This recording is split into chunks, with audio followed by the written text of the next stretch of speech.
नमस्कार, मैं हूं आशीष चित्रांशी और आप देख रहे हैं द न्यूज लॉन्चर। आज एक खास एपिसोड लेकर हम आप तक आए हैं। हो सकता है थोड़ा रोचक ना हो, थोड़ा मसालेदार ना हो, लेकिन कुछ ऐसे तथ्य जो आपसे, हमसे, सबसे जुड़े हुए, उन तथ्यों का विश्लेषण बहुत जरूरी है। मोदी जी से आज एक निवेदन भी लेकर के आए हैं। प्रधानमंत्री जी नरेंद्र मोदी जी, पूरा देश चाहता है कि आप खाता खोल लीजिए। बताइए, 11वें वर्ष में हैं और आपका खाता नहीं खुला है अब तक। अब ये खाता जब खुलने की बात है तो पूरा बही खाता लेकर के हम आए और ये बही खाता आज इस देश के 143 करोड़ जनता के सामने खोलेंगे। बही खाता लेकर हमारे साथ मौजूद हैं हेमंत अत्री जी। हेमंत भाई ने पूरा बही खाता आपका तैयार किया है। इनकी तरफ से, मेरी तरफ से, न्यूज लॉन्चर की तरफ से और पूरे देश की तरफ से निवेदन है कि खाता खोल लीजिए मोदी। सीधा हेमंत भाई पे चलते हैं, कोई भूमिका नहीं लंबी आज। हेमंत भाई, डॉक्टर साहब, डॉक्टर मनमोहन सिंह, उन्हीं पर सवाल, उन्हीं पर छीटाकशी, उन्हीं पर लांछन, उन्हीं पर धब्बे लगा करके सत्ता में आए थे मोदी जी। मुझे लगता है कई बार इतिहास इंसाफ करता है, ये हम लोग सुनते थे।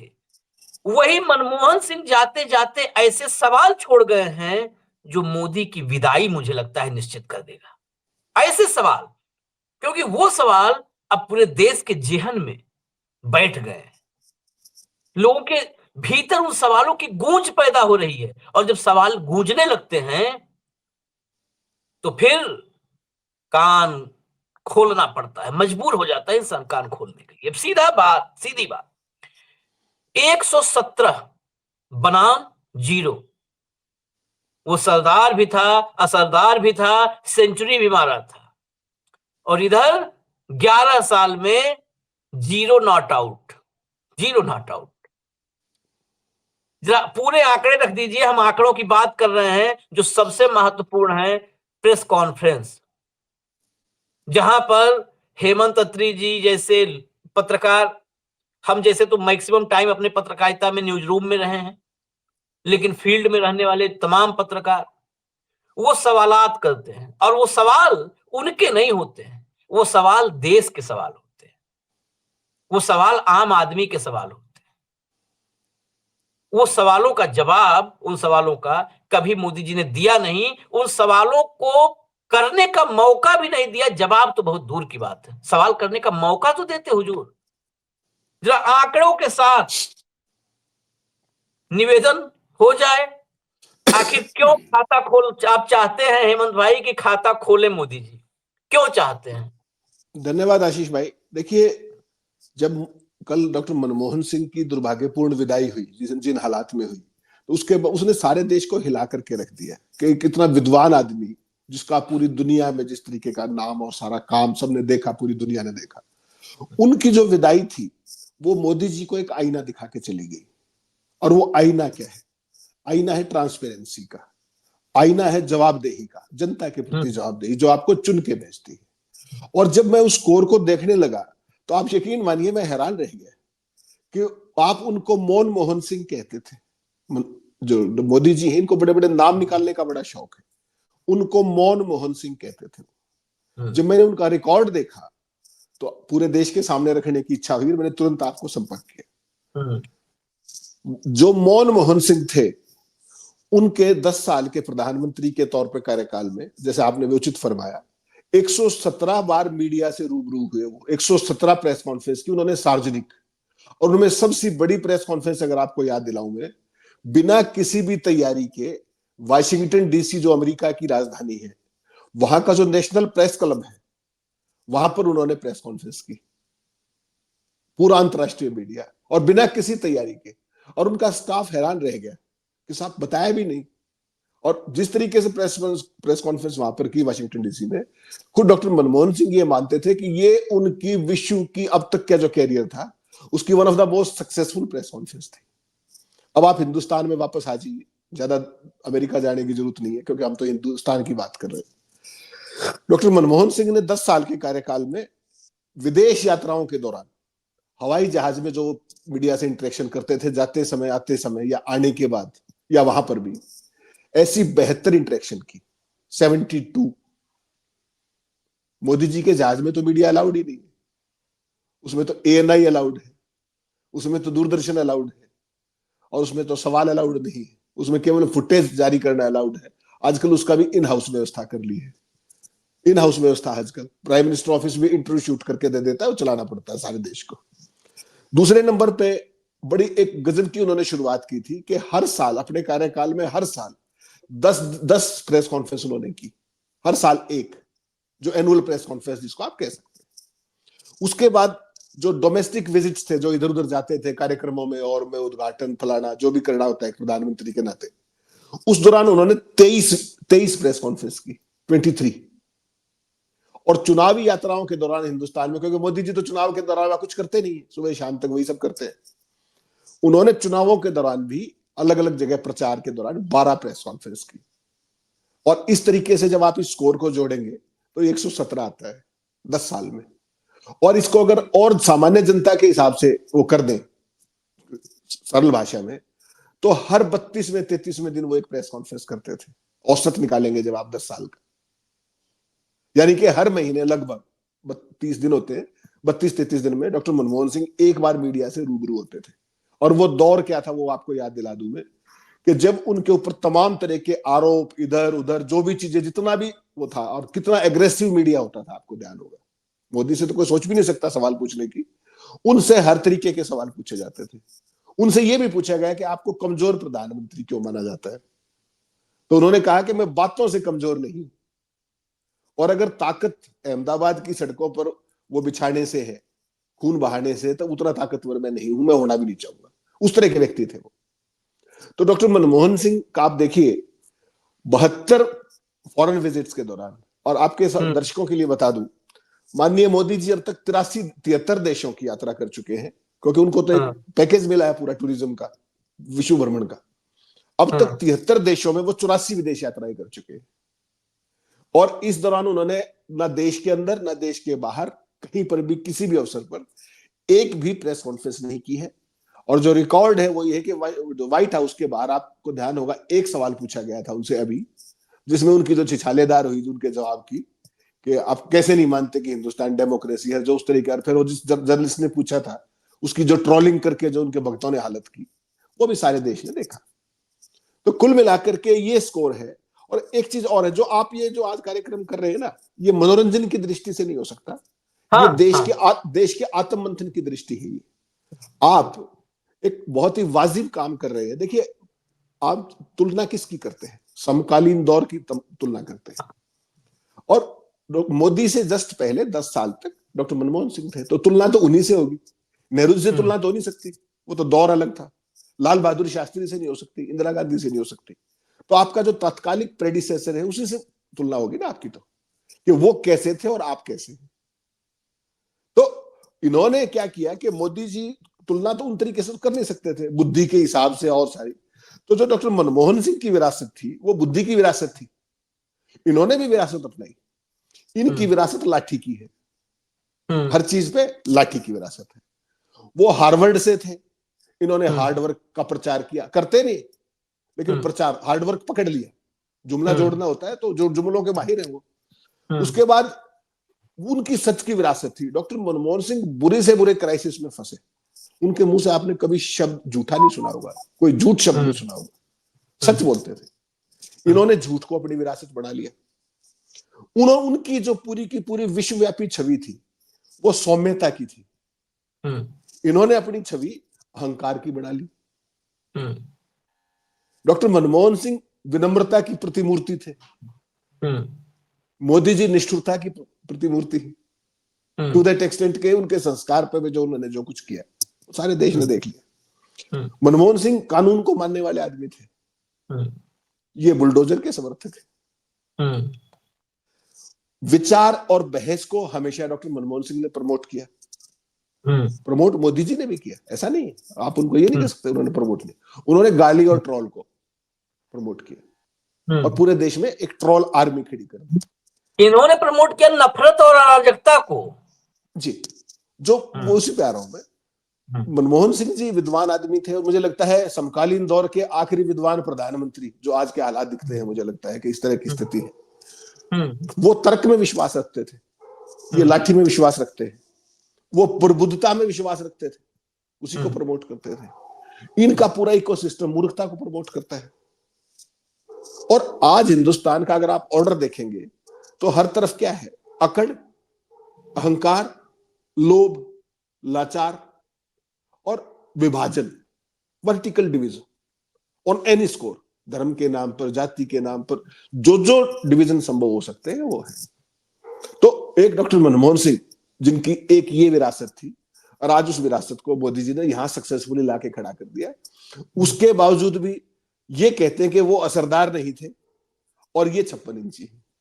तो ये देश को देखना चाहिए कि जब लोकतांत्रिक व्यवस्था में जब आप अपना प्रधानमंत्री चुनते हैं तो उसके अंदर क्या क्या क्वालिटीज होनी चाहिए और आप क्या एक्सपेक्ट करते हो एक प्रधानमंत्री से, जो आपके प्रति जवाबदेह हो, जो आपके सवालों के जवाब दे, जो लफाजी ना करे, जो झूठ ना बोले, जो नीति ऐसी बनाए जो आपके प्रति लाभकारी हो, या जो नोटबंदी कर दे, जो एक अपने पूर्ववर्ती प्रधानमंत्री को 2 गज जमीन ना दे पाए और अडानी को उन्होंने पूरा बॉम्बे का वो सौंप दिया। हाँ, पूरी धारावी दे दी, पूरी धारावी दे दी, 2 गज जमीन नहीं नसीब हुआ। अडानी के लिए धारावी और डॉक्टर मनमोहन सिंह जैसी शख्सियत के लिए 2 गज जमीन नहीं। अगर ये इस देश का नया नैरेटिव है तो ये तो आपके दर्शकों साथियों को ही देखना पड़ेगा कि वो किस दिशा में देश को लेके जा रहे हैं। नहीं, ये कार्यक्रम का मकसद है कि अब देश ही मजबूर करेगी कि प्रधानमंत्री बोले, और प्रधानमंत्री बोले तो सवालों का जवाब दें, बोले और मतलब मुंह खोले और झूठ बोले, इसके लिए नहीं कि वन वे ट्रैफिक नहीं। वन वे ट्रैफिक, मैं एक बात और इसमें कोर्स करेक्शन, क्योंकि बहुत सारे इसमें क्लिप्स काट करके बहुत सारे व्हाट्सएप यूनिवर्सिटी वाले आएंगे। एक उपलब्धि है, 2014 के बाद इस देश में दुनिया की सबसे बड़ी यूनिवर्सिटी खुली। हेमंत भाई ने कहा था कि मनमोहन सिंह की स्मृति में कुछ नहीं होना चाहिए, तो कम से कम इस देश में हेमंत भाई ने या भाऊ ने मैंने कहा लगातार, हाँ 3 दिन से हम चर्चा कर रहे हैं कि एक संस्थान होना चाहिए वर्ल्ड क्लास, विश्व स्तरीय एक संस्थान खुलना चाहिए। संस्थान खुला है भारत में, लेकिन उस संस्थान पर सिवाय शर्म करने के गर्व तो कर नहीं सकते। व्हाट्सएप यूनिवर्सिटी खुली है, उसी में पढ़े हुए सब निकल रहे हैं, हमारे आपके घर के बच्चे पढ़ रहे हैं उसी में। यकीन मानिए, जब हम वीडियोस देखते हैं, कई कहते हैं बड़े गर्व से, हमने व्हाट्सएप पे देखा चीन जीतने जा रहे हैं, चीन जीतने जा रहे हैं। आज एक कार्यक्रम है, आज गंभीर कार्यक्रम, रविवार है, लोग मनोरंजन खोजते हैं, आज हमने गंभीर कार्यक्रमों का एक श्रृंखला रखा। आपको बताऊं, हमने कार्यक्रम रखा है जो भाऊ ने किया, वो कार्यक्रम ये है कि चीन के बारे में बताया, 6th generation stealth, 6th generation जो फाइटर जेट है, वो उसने सफलतापूर्वक, पूरी दुनिया उसके वीडियो देख रही है, सफलतापूर्वक उतार दिया है मैदान में। 6ठा जनरेशन है। 5वां जनरेशन चीन को दे रहा है, पाकिस्तान को दे रहा है। पाकिस्तान हमसे 12 साल, यही सवाल तो दिक्कत होते हैं ना, ये सवाल होंगे प्रेस कॉन्फ्रेंस में, 12 साल हमसे आगे खड़ा हो गया डिफेंस में।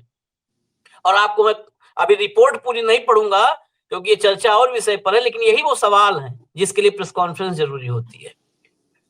भारत आज तक किसी फाइटर जेट का इंजन बनाने में सक्षम नहीं है। अमेरिका से जो तेजस है, वो तेजस पता है, इन्वर्टर सन 2000 की बात है, हमारे एक मित्र ने, हमने भी उसमें कुछ कहा कि चलो इससे 2 पैसे आएंगे महीने के, इन्वर्टर असेंबल करता था। तो हम इतने पे बेसिकली क्या है कि गर्व व्हाट्सएप यूनिवर्सिटी और आईटी सेल जिस तरह पैदा करता है ना, हमें गर्व है भारतीय होने पे, लेकिन हम छद्म गर्व नहीं कर सकते हैं। तेजस असेंबलिंग का एक वो है यूनिट।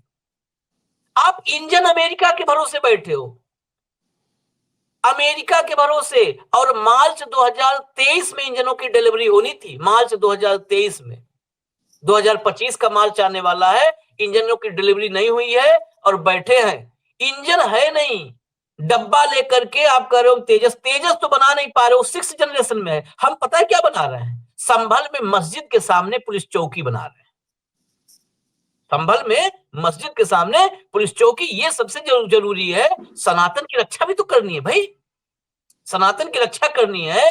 ये जितने इस देश के मतलब दुश्मन है, देश के दुश्मन ही कहेंगे, नाश करने वाले बुद्धि पर, ये सब बुद्धि पर एक पर्दा डाला व्हाट्सएप यूनिवर्सिटी से, जो आप कहते संस्थान खोला संस्थान। अब आते हैं पत्रकारों पर सवाल, क्योंकि उस पे था हमारे प्रेस कॉन्फ्रेंस पर, ये पूरा का पूरा आप आंकड़ा लेकर आए हैं, तो सवाल वहीं पर चलते हैं। दिया उन्होंने जवाब, मैं परसों से लगातार देख रहा हूं क्लिप्स। एक एंकर है, वो एंकर भाजपा प्रवक्ताओं टाइप बातचीत करती है, उसने पूछा था आप इतना काम कैसे कर लेते हैं मोदी जी, कैसे कर लेते हैं? अब मैं आपसे नहीं पूछ पा रहा हूं कि हेमंत भाई इतना आंकड़ा कैसे निकाल लेते हैं आप? बहुत आप तो जो है, हाँ आपकी तो तारीफ कितने पुल बना दें हम, तो इतनी मेहनत कैसे कर लेते हैं? तो उस पे मोदी जी मतलब वो अंदाज देखिए बस खाली, जैसे होता है नहीं कि हाँ महाराज मुस्कुराए हंसे बस हो जाता है ऐसे ही। एक पत्रकार थे, पत्रकार के रूप में एक कलाकार को उतार दिया, कहा आम चूस के खाते हैं, कैसे करते हैं, इतने घंटे काम कैसे कर लेते हैं, पानी के जहाज में या हवाई जहाज में? सवाल होते हैं, लेकिन वो सवाल ऐसे ही होते हैं। एक पत्रकार को मैंने बड़े गौर से देखा, मनमोहन सिंह के प्रेस कॉन्फ्रेंस में 3 जनवरी 2014 के प्रेस कॉन्फ्रेंस में वो पत्रकार था, और उसने बड़े कठोर सवाल किए थे। वो सवाल मेरे पास पड़े हुए हैं, अगर वो राहुल कंवल का कंट्रोल रूम से कहूंगा, अगर वो सवाल मौजूद हो, मैंने 2 दिन पहले चलाया था, 2-3 दिन पहले शायद, जिस रात में निधन हुआ था डॉक्टर साहब का, उस दिन या उसके बाद पड़ा हो तो वो लगा दीजिएगा, इस कार्यक्रम में चलाएंगे। उस सवाल का देखिए अंदाज करप्शन को लेकर के, वो हाथी वाली खिचड़ी, हाथी के लिए बनी खिचड़ी अंबानी के बेटे से कटोरी में लेके खा रहा था। पत्रकारिता कहां पहुंच गई, सवाल पूछेगा कौन? प्रेस कॉन्फ्रेंस आज, अब तो मोदी जी के सेफ जोन है, सवाल यही है, सेफ जोन है पत्रकारिता करने के लिए, वो प्रेस कॉन्फ्रेंस करने के लिए। अगर वो प्रेस कॉन्फ्रेंस करेंगे भी तो 10 साल में, कहते हैं ना 10 साल में गर्दन इतनी नीचे कर दी है कि पत्रकार वार्ता में भी जाएगा जो पत्रकार, मैं बड़े माफी के साथ कह रहा हूं, वो नीचे चप्पल ढूंढेगा, चप्पल कहां है, जूता कहां है, और अपनी जीभ चेक करेगा वो कहां है। यही होगा। ये बड़ा मुफीद वक्त है खाता खोलने के लिए, जो आपने बात कही, खाता खोलने का बहुत मुफीद वक्त है। और वो याद दिलाने के साथ, अगर वो बाइट लग गई हो हिमाचल प्रदेश की, तो जरा सुनवा दीजिए, कंट्रोल रूम सुनवा दीजिए, मनमोहन सिंह सुन करके लाज बस एक प्रेस कॉन्फ्रेंस कर ले, सुनाइए। अभी कल हिमाचल के दौरे पर मनमोहन सिंह जी आए थे,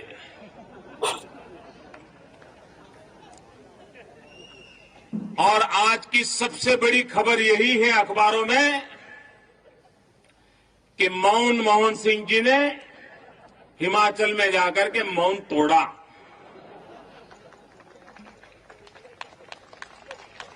यह भी एक बड़ी खबर है। पता ही नहीं चल रहा है देश की हालत के संबंध में प्रधानमंत्री जी क्या सोच रहे हैं। भाइयों बहनों, मैं हैरान हूं। कुछ दिन पहले यहीं पर मंडी में मैडम सोनिया जी आई थी। भाइयों बहनों, ये हैरान है, 117 प्रेस कॉन्फ्रेंस करने वाला मनमोहन सिंह है, और ये वाचाल नरेंद्र मोदी हैं। ये वाचाल नरेंद्र मोदी हैं या भूचाल नरेंद्र मोदी हैं? हेमंत भाई, बड़ा वक्त मुफीद है खाता खोलने के लिए। इसके लिए देखिए, इस एक होता है आशीष जी 56 इंची सीना, एक्चुअल में वो तो संभव नहीं है व्यवहारिक तौर पर, जो हमारे शरीर की बनावट जिस तरीके की है 56 इंची तो मुश्किल है। लेकिन कम से कम आप अपने मन, कर्म और वचन से अगर मजबूती दिखाएं तो बहुत सारी चीजों का समाधान हो सकता है।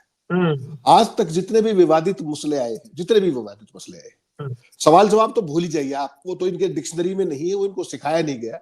जिस स्कूल से आते हैं ये, इनको नैरेटिव बदलना सिखाया जाता है, सवाल पे टिकना नहीं सिखाया जाता। ये जो है ना, वन वे ट्रैफिक के माहिर है, वन वे ट्रैफिक का चैंपियन, जिसको मोनोलॉग बोलते हैं ना, एक तरफा संवाद, ये उसके चैंपियन, एक तरफा संवाद के चैंपियन। मुझे आप एक बात बताइए, इनके कार्यकाल के दौरान कितनी बड़ी बड़ी चीजें हुई। राफेल के बारे में इन्होंने एक शब्द आज तक बोला हो कहीं? एक शब्द।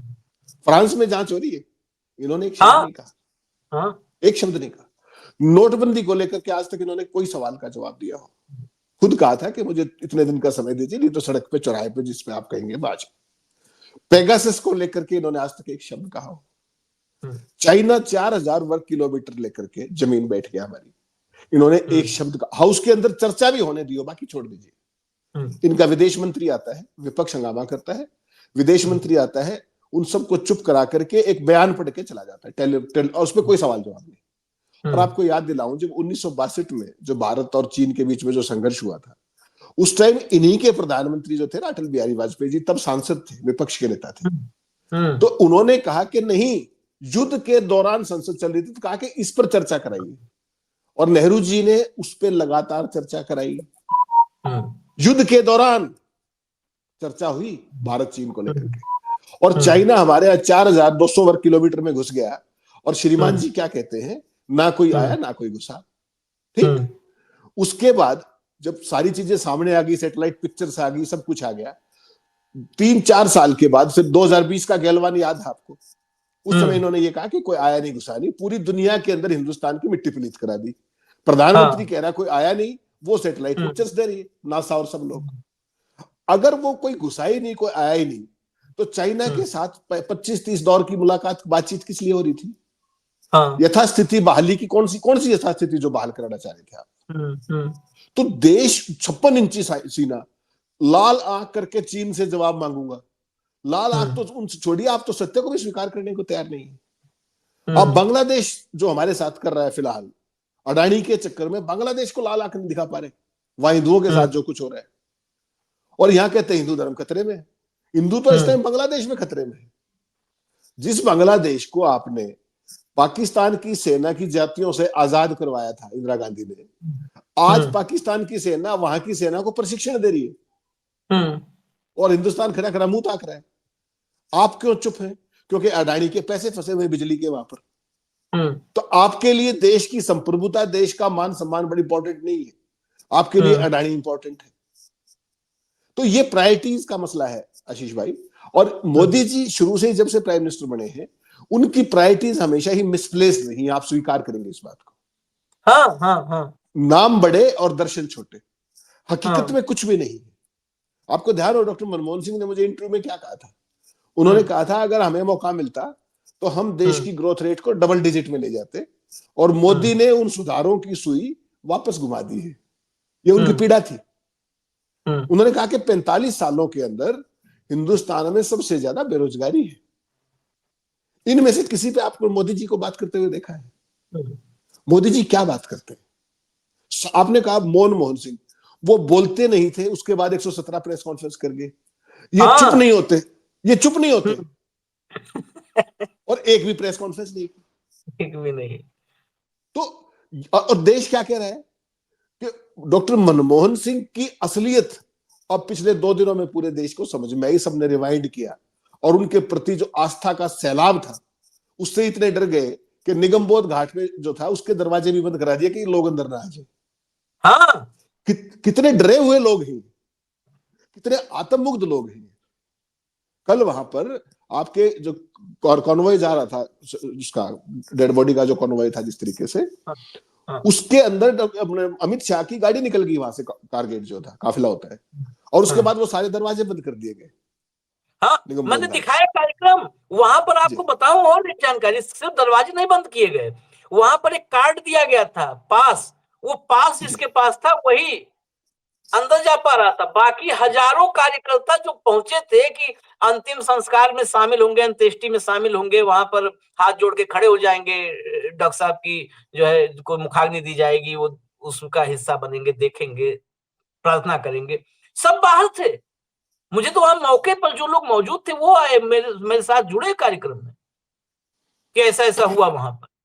तो ये स्थिति है, ये आप कल्पना से परे। आपने कहा मुंह बंद नहीं होता, लगातार बोलते हैं, लेकिन सवाल का जवाब नहीं देते, मन की बात करते हैं। आज भी मन की बात हुई है, मन की बात करते हैं, बस अपने मन की बोलनी है। क्या है हेमंत अत्री के मन में, क्या है इस देश के मन में, मतलब ही नहीं है भाई, मतलब ही नहीं है, पूछना ही नहीं है। नॉन बायोलॉजिकल समझ जाता है कि मन में क्या है, समझ जाता है, सवाल करेगा आदमी तो नहीं, मौका ही नहीं देना है, सवाल करने का मौका मन में पता है। हाँ, बोलिए बोलिए। सारा दिन बोलते हैं, कहते क्या है पता नहीं। कहते क्या है हकीकत पता? ये है, बोलते हैं, सारा दिन बोलते हैं, कहते क्या है कुछ समझ में नहीं आता। सवाल पता नहीं उनको। आपने कहा ना, मैं वर्टिकल नहीं, मैं हॉरिजॉन्टली देख रहा हूं कि हॉरिजॉन्टल डिवीजन भी कर रहे हैं ये। इन्होंने जमीन की पहली परत छील दी है। आप देखिए, जमीन की पहली परत छील दी है और दूसरी और तीसरी परत छीलने की तरफ बढ़ रहे हैं। ये जमीन को छीलने वाले लोग हैं, ये जमीन को छील रहे हैं। रोज नफरत की खेती, रोज नफरत की खेती, डिवीजन। मुंह खोलते हैं तो झूठ बोलते हैं, मुंह खोलते हैं तो नफरत की बात करते हैं, मुंह खोलते हैं तो बंटवारे की बात करते हैं, मुंह खोलते हैं तो हिंदू मुसलमान की बात करते हैं, और सवाल करो ईरान की तो बात करते हैं तुरान की। सवालों का कभी भी जवाब देने की क्षमता ही नहीं हुई कि सवालों का जवाब दे पाए। मेरे पास क्लिप है, जब आप पत्रकार वार्ता की बात कर रहे थे तो वो क्लिप मैंने जो कहा था कंट्रोल रूम को, अगर रेडी हो तो दोनों है, वो हाथी वाला भी है और इंसान वाला भी है। ये सुनिए, इंसान Manmohan Singh. Multiple allegations of corruption that are now besieging your government, do you get the sense, sir, that your own personal esteem in the eyes of the people of India has fallen some notches because of these allegations? And can you assure this audience, sir, that to the best of your knowledge, during the no confidence motion, no money exchanged hands and the Congress party and your government did not purchase votes to stay on in power, sir? I have no knowledge of any such purchases, and I am absolutely categorical. I have not authorized anyone to purchase any votes. I am not aware of any acts of purchasing votes. So I am absolutely certain in asserting that I am not at all, I think, involved in any of these transactions. सुना आपने सवाल जवाब? ये राहुल कंवल हैं, हमारी बिरादरी के हैं। हमारी बिरादरी मतलब वो बिरादरी नहीं जिसमें मोदी जी बांटते हैं, हमारी बिरादरी मतलब व्यवसायिक बिरादरी, पत्रकार, ऐसा कहा जाता है कि पत्रकार। इन्होंने सवाल पूछा मोदी जी से, करप्शन से लेकर के और संसद में रिश्वत तक सब कुछ पूछ लिया एक सवाल में। अब जरा देखिए इनको, इनके अगली, जब पत्रकारिता में वक्त गुजरता है तो व्यक्ति जो है ना पॉलिश्ड होता जाता है, महान बनता जाता है। तो ये महान धीरे धीरे बने, पहले इंसान थे फिर महान धीरे धीरे बने। अब महान बनने के बाद इनकी पत्रकारिता देखिए, जब बड़े हो गए और बड़े। दिखाइए जरा हाथी खिचड़ी। आनंद भाई, ये इंसान खा सकता है ये हाथी की हाँ, खिचड़ी? आपके लिए देता हूँ मैं थोड़ा। पक्का? हाँ दीजिए, टेस्टी रहेगा? कैसा रहेगा? एकदम टेस्टी रहेगा, आप थोड़ा खा लीजिए। मैंने जो लंच में खिचड़ी खाई थी उससे बेटर है ये खिचड़ी। It's very nice. अच्छा, ये वो हाथी का जूस है जो आपने वहां से हाथी का जूस मंगाया राहुल जी, आप एक ये बताओ। देखा आपने, स्वाद आया? हाथी खिचड़ी, हाथी का जूस, अंबानी का पूत, कहते ना अंबानी के पूत, हाथी का जूस, हाथी खिचड़ी। कितना जबरदस्त पत्रकारिता हो रही है, ये वहां पे पहुंच चुकी है। तो मोदी जी, सिर्फ गुनाह मोदी जी का नहीं है, गुनाहगार हम भी हैं। हम भी मतलब हमारी जमात भी है। हम तो मान लिया कि डाइजेस्ट ही नहीं हो रहे, हम लोग सवाल करते हैं। वो दिन भर हेमंत अत्री जी हैं, ये दिन भर हिसाब किताब बनाते रहते हैं, किसने कितना किया प्रेस कॉन्फ्रेंस, ये वो निकालते रहते हैं। तो हम लोग तो गुनाहगार हैं, लेकिन कुल मिला के हम भी गुनाह मतलब गुनाहगारों की श्रेणी में हम भी हैं, क्योंकि किसी को भी कोई इतना ताकतवर नहीं हो सकता। मैं फिर एक बार कहता हूं अपनी जमात के लोगों को, इतना ताकतवर कोई नहीं हो सकता है भाई। इस दुनिया में कितने आए और कितने चले गए, इतना ताकतवर नहीं हो सकता है कि वो अपने मन से इतना बड़ा, मतलब ऐसा तो है नहीं कि दो तरफ तोप लेकर के मोदी जी चलते हैं। निकले सवाल पूछो भाई, क्या करेंगे? जेल डलवा देंगे? पूछो सवाल, कैमरे में कैद करो, दिखाओ कि देखिए इस नॉन बायोलॉजिकल प्रधानमंत्री को सवाल हमने किया था। सवाल किया था कि राफेल पर फ्रांस की रिपोर्ट है कि भारत सरकार वहां के जांच को प्रभावित करने की कोशिश कर रही है। ये फ्रांस की रिपोर्ट है। सवाल करो ना कि क्या आप राफेल, जैसे मनमोहन सिंह से पूछ रहे थे कि संसद में क्या आप जो है वोट के लिए पैसे वो कर रहे हैं, तो पूछिए क्या आप फ्रांस में राफेल वाली जांच रुकवाने के लिए दबाव भारत सरकार की तरफ से डाला जा रहा है? कौन डाल रहा है? प्रधानमंत्री जी। पूछिए ना, क्या करेंगे? नेत्र से भस्म तो नहीं कर देंगे कि आंखों की ज्वाला से भस्म कर दिया एक पत्रकार को। अगर कर भी देंगे बाई चांस भस्म, तो है हेमंत अत्री और आशीष चित्रांशी और न्यूज लॉन्चर, हम लोग डिबेट कर लेंगे। लेकिन सवाल तो गुनाहगार हम भी हैं, पूछ ही नहीं रहे हैं। यही पूछ रहे हैं, चूस के खाया, काट के खाया, इसी में व्यस्त हैं सब। आपको कैसे एनर्जी आती है, कैसे आप उड़ लेते हैं, कैसे आप बैठे हुए हैं, कैसे खड़े हैं। और आप मुग्ध व्यक्ति, आत्ममुग्ध व्यक्ति, वो आत्ममुग्ध बौने पर एक कविता मुझे भेजी थी हेमंत भाई ने। अगर वो कविता हो तो आखिर में पढ़ दे जरा, फिर हम कार्यक्रम खत्म कर दें। नहीं, वो मेरी नहीं, किसी साथी की थी और वो मैंने आपको भेज दी मेरे पास उस टाइम, क्योंकि मैं फोन पे ही सारा लाइव कर रहा हूँ, तो इस पे लाइव के दौरान संभव नहीं हो पाएगा आशीष जी, वो टेक्निकल सा तो इशू है। अगले कार्यक्रम को अलग से रखेंगे, पढ़ देंगे हम। जी जी जी हाँ, जी, क्योंकि जी। उस नेत्र की ज्योति से भस्म होने का हमें भय नहीं है। इस देश के प्रधानमंत्री को, इस देश का प्रधानमंत्री इस देश के 143 करोड़ लोगों का मालिक नहीं है, खुदा नहीं है, भगवान नहीं है। वो 143 करोड़ लोगों का सेवक है। उसे चुन के इसलिए बैठा है, इसलिए नहीं बैठा है वो अहंकार, वो एरोगेंसी कि लगे हम तो राजा हो गए। ये सल्तनत और मुगल काल नहीं है, न ये सामंतशाही है जो। आज नहीं तो कल खाता आप नहीं चाहेंगे खोलने को, हम लोग मजबूर करेंगे, आप खाता खोलेंगे, आपका खाता खुलेगा, जरूर खुलेगा। इजाजत दीजिए हमें, फिर हम आएंगे हेमंत भाई के साथ, कोई और तथ्य आंकड़ा होगा। नमस्कार।